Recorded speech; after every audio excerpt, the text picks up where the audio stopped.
तो पहला क्वेश्चन आज की क्विज का, who introduced the term mitosis.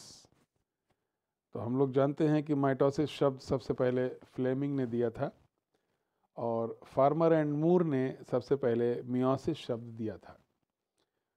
तो फ्लेमिंग ने माइटोसिस शब्द दिया था और फार्मर एंड मूर ने मियोसिस टर्म क्वाइन किया था। तो इस पहले सेल डिवीज़न की आज इस पहली क्विज का आंसर है option B, W Fleming. So the correct answer is W Fleming. और ये काफ़ी इम्पोर्टेंट है, अक्सर ये पूछ लिया जाता है कंपटीशंस में। तो आप सब ध्यान रखें कि the correct answer is option B, that is W Fleming, who actually introduced the term mitosis. Second question is, a drug that inhibits microtubule formation is actually colchicine. This drug inhibits microtubule formation. It arrests the spindle fiber formation and the chromosome got doubled. And this drug colchicine is very important as it is obtained from a plant Colchicum autumnale, which belongs to family Liliaceae, and this is very important plant. And the correct answer of this option, the correct option of this question is option A, that is colchicine. तो यहाँ पर यह बात ध्यान रखने वाली है कि अगर क्रोमोसोम नंबर को मेटाफेज में अरेस्ट करना है तो कॉल्चिसिन ड्रग को डालने पर ये अरेस्टिंग होती है और क्रोमोसोम का नंबर डबल हो जाता है। So the correct answer is colchicine. Third question is that after interphase in meiosis, a diploid cell has chromosome number and amount of DNA. यहाँ पर यह ध्यान रखने वाली बात है कि जब मियोसिस शुरू हुई है तो सेल का नंबर, सेल डिप्लॉयड है यानी 2n है, क्रोमोसोम नंबर 2n है, अमाउंट ऑफ डीएनए 2c है, c मीन्स क्रोमोसोम। तो क्रोमोसोम का नंबर 2n है और क्रोमोसोम का अमाउंट 2c है। लेकिन जब इंटरफेज होगा तो इंटरफेज में G1 के बाद S फेज आएगा, डीएनए डबल होगा और क्रोमोसोम का अमाउंट 4c हो जाएगा। यानी क्रोमोसोम का नंबर वही है 2n, लेकिन क्रोमोसोम का अमाउंट डबल हो गया और अमाउंट ऑफ डीएनए डबल होने पर इसका ये हो जाता है 4c। तो chromosome number 2n, amount of DNA 4c. So correct answer is option B, 2n and 4c. Now the fourth question is bouquet stage. तो bouquet stage characteristic feature है लेप्टोटीन स्टेज का। लेप्टोटीन स्टेज में chromosome का arrangement एक खास तरह से होता है जिसको हम बुके स्टेज कहते हैं और जो prophase first of meiosis first की पहली स्टेज है, दैट इज लेप्टोटीन स्टेज। तो लेप्टोटीन स्टेज को में बुके स्टेज पाई जाती है और ये चारों स्टेज जो ऑप्शन में दिखाई दे रही हैं यहाँ पर, ये सब प्रोफेज फर्स्ट की 4 स्टेजेस हैं जिसमें अलग अलग इवेंट्स होते हैं। लेप्टोटीन में बुके स्टेज होती है, जाइगोटीन में सिनेप्सिस होती है, पैचिटीन में क्रॉसिंग ओवर होता है और डिप्लोटीन में क्या होता है, कियाज्मेटा दिखाई देने लगते हैं। सो the correct answer is option A, leptotene stage. The bouquet stage belongs to leptotene stage of prophase first of meiosis 1. So correct option is option 1.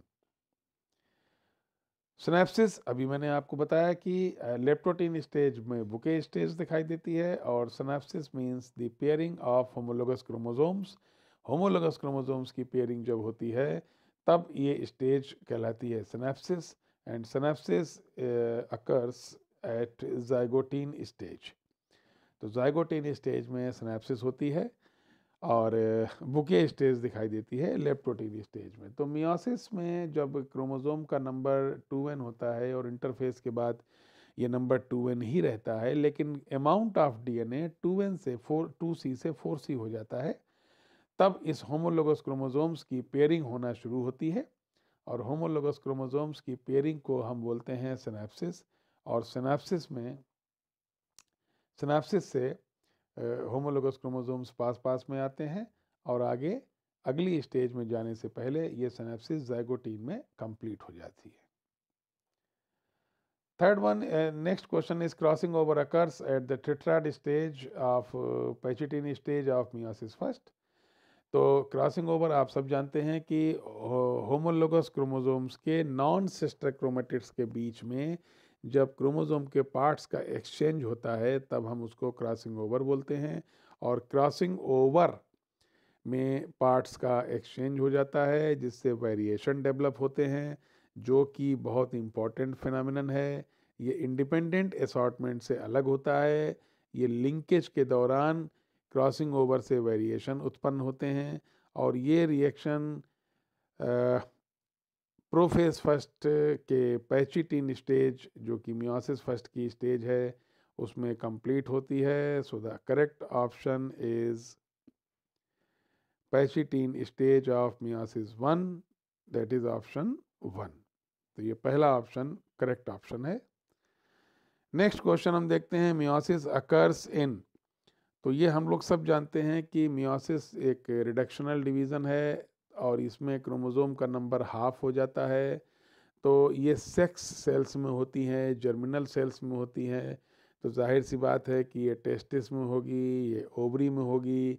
लेकिन माइटोसिस जो है वो हर समय होती है, हर जगह होती है, सभी टिश्यूज़ में होती हैं एक्सेप्ट जर्मिनल सेल्स। तो the correct answer is option 1, that is only in testis and ovary. Meiosis सभी टिश्यू में नहीं होती, सभी टिश्यू में माइटोसिस होती है। और माइटोसिस टेस्टिस एंड ओवरी में नहीं होती, लेकिन मियोसिस केवल टेस्टिस एंड ओवरी में यानी कि केवल सेक्स सेल्स में होती है। तो यहाँ पर चूंकि रिडक्शन डिवीजन करना होता है क्रोमोसोम का ताकि क्रोमोसोम का नंबर बैलेंस रहे, तो correct answer is option A, in testis and ovary. Next comes an organism has 56 chromosomes in its diploid stage. How many chromosomes are present in the anaphase? Anaphase में जाहिर सी बात है कि दोनों chromatid जिनमें अपना अपना डीएनए जा चुका है ये अपने अपने पोल्स पे जाने लगते हैं, लेकिन जब तक ये एक दूसरे से जुड़े रहते हैं तब तक ये एक क्रोमोसोम होते हैं। एनाफेज में ये 2 क्रोमोसोम हो जाते हैं, लेकिन अभी चूंकि इनके बीच में वॉल फॉर्मेशन नहीं हुआ है तो ये एक ही सेल है। तो देखा जाए तो क्रोमोसोम डबल हो चुके होते हैं, 56 से 112 हो चुके होते हैं। लेकिन 112 क्रोमोसोम जब अलग अलग होंगे तो ये 56 हो जाएंगे और उनके बीच में डिवीज़न हो जाएगा, तो 2 सेल बनेंगी, दोनों में इक्वल क्रोमोसोम्स जाने हैं। तो इसलिए इनकी एनाफेज स्टेज में 112 क्रोमोसोम्स होंगे, ताकि ये जब अलग अलग हों तो उनमें दोनों में 56 क्रोमोसोम्स जा सकें। So the correct answer is option B, 112। Now the ninth question, that an organism has 56 chromosomes in its diploid stage. How many chromosomes are present in the metaphase? तो मेटाफेज में अभी क्रोमोसोम सिंगल क्रोमोसोम है, अभी chromatids इसके अलग अलग नहीं हुए, अभी अब पोल्स पे जाने के लिए स्वतंत्र नहीं हुए हैं। तो ये एक ही क्रोमोसोम है, इसलिए एक क्रोमोसोम 2 क्रोमेटिड के रूप में होगा, लेकिन फिर भी ये कंप्लीट क्रोमोसोम होता है। इसलिए मेटाफेज स्टेज में 56 क्रोमोसोम होंगे, और ताकि ये डिप्लॉयड सेल की तरह ही होते हैं तो इनमें 56 क्रोमोसोम्स होंगे। एनाफेज में जब ये अलग अलग होंगे तब इनका नंबर बढ़ेगा। तो फिलहाल the correct answer is option A, 56 chromosomes. तो मेटाफेज में नंबर वही है, एनाफेज में नंबर डबल हो जाता है क्योंकि आगे सेपरेशन होना होता है और बात माइटोसिस की हो रही है।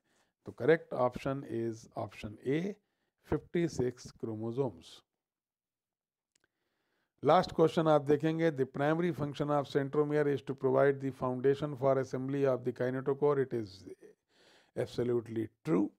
ये बिल्कुल सही है कि सेंट्रोमियर के पास ही वो प्रोटीन बॉडी होती है जिसको हम काइनेटोकोर कहते हैं, और ये सेंट्रोमियर का ही काम होता है कि ये काइनेटोकोर की असेंबलेज के लिए फाउंडेशन बनाए। So this this statement is absolutely true. ये सेंट्रोमियर का फंक्शन है कि वो काइनेटोकोर के लिए फाउंडेशन बनाए। तो the primary function of centromere is to provide the foundation for assembly of the kinetochore, and this option is true, and the correct option is option A, which is true. और मुझे लगता है कि ये quiz ने आपको cell division के एक नए डायमेंशन को आपको समझाया होगा। कल फिर मिलते हैं एक दूसरी क्विज़ के साथ। Till that keep studying. Good bye.